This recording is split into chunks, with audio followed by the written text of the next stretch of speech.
Est-ce vraiment une règle anodine ou cache-t-elle une vérité bien plus terrifiante? Aujourd'hui, nous allons vous raconter l'histoire de Kofi, un jeune homme qui a osé briser cet interdit et qui a découvert, à ses dépens, pourquoi cette règle existe. Le village de Dengsu était un endroit paisible, entouré de collines et de forêts. Mais sous cette tranquillité apparente, de nombreuses légendes étaient ancrées dans la mémoire collective des habitants. Parmi elles, une mise en garde transmise de génération en génération: ne sifflez jamais la nuit. Les anciens affirmaient que siffler après le coucher du soleil attirait les esprits de l'obscurité, des entités invisibles qui ne pardonnaient pas ceux qui osaient les déranger. Les enfants du village grandissaient au son de ces histoires racontées par leurs aînés. Mais comme souvent, ces avertissements perdaient leur impact avec les générations. Les jeunes adultes, influencés par le progrès et le monde moderne, ne prenaient plus ces légendes au sérieux. Parmi eux, Kofi, un jeune homme connu pour son esprit rebelle et son attitude moqueuse face aux traditions. Ces histoires, ce sont des contes pour effrayer les enfants, disait-il souvent. Nous sommes dans une nouvelle ère, il n'y a pas de place pour ces superstitions.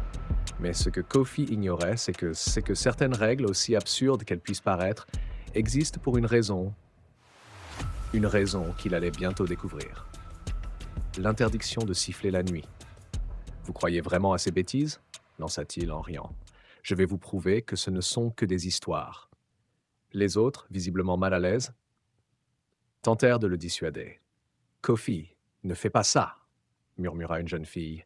Ce n'est pas une blague, tu ne sais pas ce que tu pourrais attirer. Mais Kofi, obstiné, ignora leurs avertissements.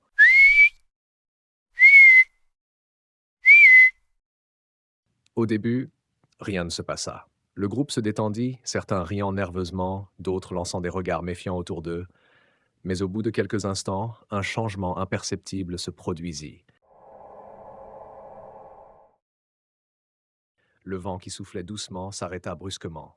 Les grillons, habituellement bruyants, se turent. Un silence étrange enveloppa la clairière.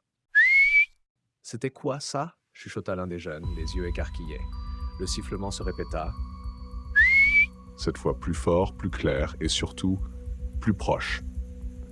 Les amis de Kofi se levèrent précipitamment, leur peur palpable. Mais Kofi, bien que légèrement nerveux, refusa de montrer qu'il était impressionné. « Ce n'est rien, dit-il avec un sourire forcé, juste un oiseau ou un animal. » Pourtant, au fond de lui, il sentait une étrange sensation monter, comme s'il était observé.